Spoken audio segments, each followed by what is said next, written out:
Hello guys, welcome back another video. Today in this video we will talk how to cancel JRNY subscription. Okay, so first of all you need to keep this thing in your mind. You can cancel your subscription where you have originally purchased. Okay, so in this video I'm going to provide you two easy methods by which you can cancel your JRNY fitness membership. Okay, so the first, you need to open your iPhone settings and you need to select your Apple ID, and then you need to select your subscription option.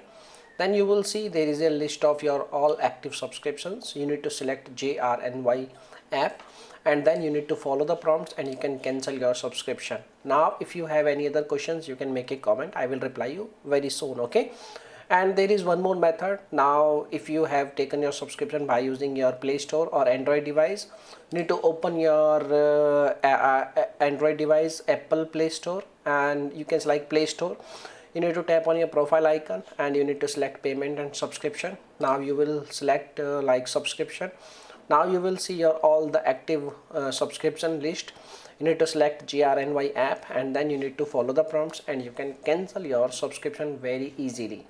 Now if you have any other questions, you can make a comment. I will reply you very soon, and thanks for watching this video. This is the tutorial by which you can cancel your JRNY subscription. Okay, now this is the end of the video. Thanks for watching this video. Bye bye, take care.